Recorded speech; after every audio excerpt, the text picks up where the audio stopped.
Oui, oui, oui. Non, mais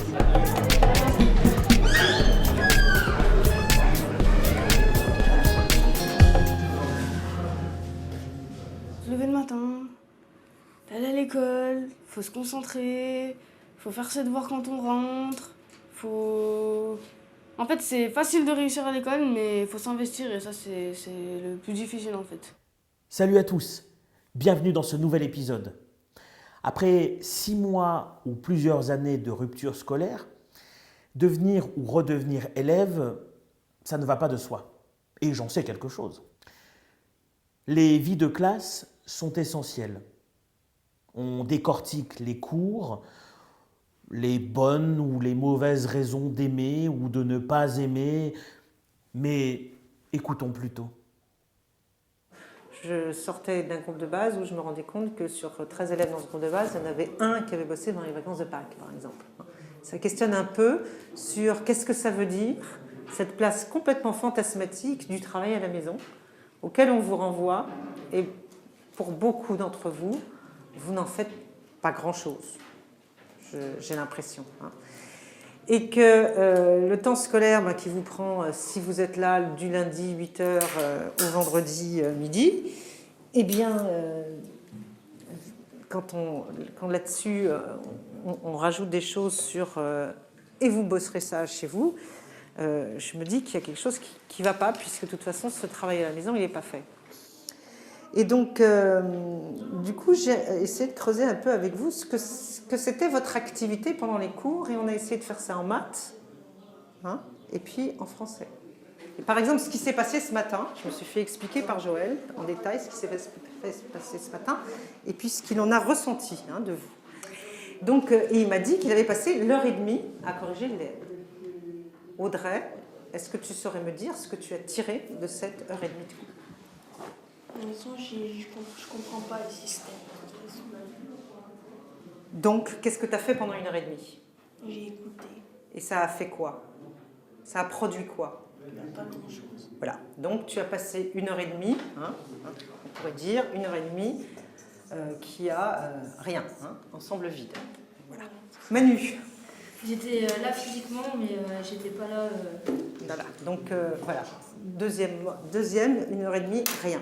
Maxime. 15 minutes peut-être. 15 minutes, oui, c'est passé quoi? Où je me suis rappelé Tu t'es rappelé de quoi? de comment on faisait une équation à deux avec deux inconnus. Comment on fait pas une équation, on la résout. C'est un problème. C'est un jeu, où on cherche les valeurs qu'on ne connaît pas a priori. Y égale 3x plus 2 et puis 3y égale 2x moins 1, par exemple. Voilà. Alors, ce que j'aimerais maintenant qu'on essaie de réfléchir ensemble, c'est qu'est-ce qu'il aurait fallu qu'il se passe ce matin pour que pendant 1h30, chacun d'entre vous fasse des maths. Il m'aurait Qu'est-ce qu'on fallu un quart d'heure de plus pour en faire 4. Voilà. 20 minutes après le cours, où il a fallu que je fasse 4-5 systèmes. Pas forcément dans la foulée, mais dans la même journée. Ouais. Vérification du compris. Manu. Moi, pour m'intéresser aux maths à la base, il faut que je sache à quoi ça sert. Parce que pour moi, quand je vais en maths, ça ne me sert à rien du tout de savoir comment résoudre une équation. J'en ai un peu rien à faire, quoi, pour moi personnellement. Donc, j'arrive pas à m'y intéresser, quoi. Il n'y a pas des moments où tu te dis, mais ça sert à quoi? Ça sert à quoi d'apprendre à lire, à faire une analyse littéraire de telle œuvre? En quoi ça te sert? Pourquoi ça te sert? Dans ma réflexion personnelle, déjà, Oui. de permettre de comprendre comment analyser un texte, puis parce que moi aussi, j'adore tout ce qui est... Parce que c'est une question de goût, là. Il y a une question de goût, il y a une question Voilà, de goût donc, aussi. Et puis donc je c'est pas la sais même que chose dans que le mes sens. études, plus tard, pour moi, ça va vraiment me servir aussi. En français, je sais pas, quand on nous apprend à lire, voilà. Après, dans la vie de tous les jours, on lit. On va pas se dire un matin, tiens, je vais faire des maths. Dans la journée, faire des équations. Je sais pas. Il y a des trucs qui peuvent te servir vachement. Ça développe la vivacité d'esprit quand tu... Non, mais c'est un jeu, les maths. C'est rien d'autre qu'un jeu. Pour moi, non, j'y vais pas en me disant, ouais, c'est un jeu, les maths. Mais tu joues jamais? Bah si. Genre puzzle. Puzzle, c'est des maths. Les puzzles, les sudoku, là, ou je sais pas quoi. Là, Non, ça, par contre, je déteste ça. Ah non, ça, Mais les mots croisés, tu fais jamais de mots croisés? de temps en temps, mais non, moi, quand je joue, c'est plus au quart. Ben voilà, mais c'est la même chose. Oui, Quand tu c'est joues au quelque cartes. chose, mais moi, c'est... Attends, mais c'est une construction intellectuelle purement gratuite. Oui, mais Tu je essayes me dis de pas faire des X raisonnements. égale, machin. Non, non, mais peu importe. Attends, mais on est dans le même domaine quand même. On est exactement dans le même domaine. Tu fais des constructions qui sont parfaitement abstraites. Et quand tu anticipes le coup, si je fais ça, et puis il va faire ça, etc., tu es exactement dans le même genre d'état d'esprit que de la recherche, d'exercice. C'est pareil, Manu. Donc quand tu te bloques sur le « ça me sert à rien, ça me sert à rien, ça me Je sert à me rien bloque pas dessus, parce qu'en maths, j'y vais en maths, je me dis pas oh là là, c'est les maths. Non, j'y vais, j'écoute, mais oui, ça te gonfle. je fais pas d'effort. Oui, parce que ça te gonfle. Ah oui, mais complet. Voilà.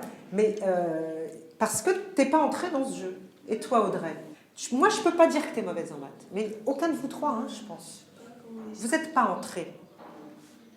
Je crois que vous n'avez pas encore ouvert la porte de ce que c'est que les maths. Et peut-être que si vous ouvrez, vous allez effectivement trouver que finalement, c'est un jeu, voilà, et pas très compliqué. Parce que c'est terrible. Moi, je réalise que vous êtes assis, vous êtes en classe, vous êtes gentil, vous farcissez 3 séquences de maths par semaine. C'est comme s'il ne se passait rien en termes d'activité intellectuelle. Donc, c'est pour que ces temps-là, à la fois, vous vous rendiez compte que vous êtes en train de les vivre, que j'essaye d'en parler, et puis qu'ensuite, chacun, on essaye de réfléchir sur comment rendre chaque cours plus opératoire. Audrey, il ne faut plus que tu subisses les cours. Mais oui, il faut que tu décides que tu fais autre chose que rien, parce que ce n'est pas possible. Voilà. Et je crois que chacun d'entre vous, dans les cours où ça se passe comme ça, il y a quelque chose à faire. Il y a éventuellement à arrêter le prof et dire « je passe complètement à côté ». Pourquoi ce n'est pas une nécessité intérieure pour vous de dire « stop, je ne comprends pas ce qui se passe ». On va se quitter là-dessus, hein, mais sans doute que l'organisation de notre cours ne le permet pas. Et c'est ça qu'il faudrait nous aider à construire.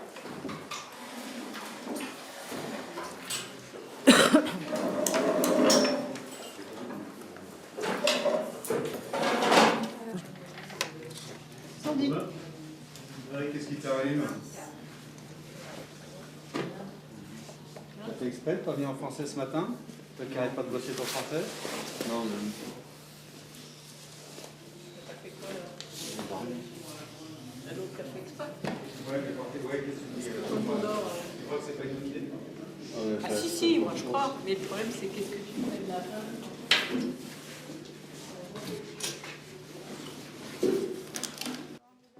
Alors Fabrice, qu'est-ce que tu fais? Il y a le cours d'histoire là, qui a commencé, tu étais là hier. Ben écoute, faudrait que tu nous dises ce qui se passe et qu'on sache rapidement comment tu comptes revenir dans la matinée. Donc, je sais pas, lève-toi, ouvre ton portable et rappelle-nous. Ciao. Merci beaucoup à tous ceux qui se sont abonnés à la chaîne Décrocher du décrochage. Vous pouvez continuer de le faire, partager, diffuser sur vos réseaux. La semaine prochaine, nous verrons comment il est possible de regagner confiance en soi. À la semaine prochaine. Oui, non, mais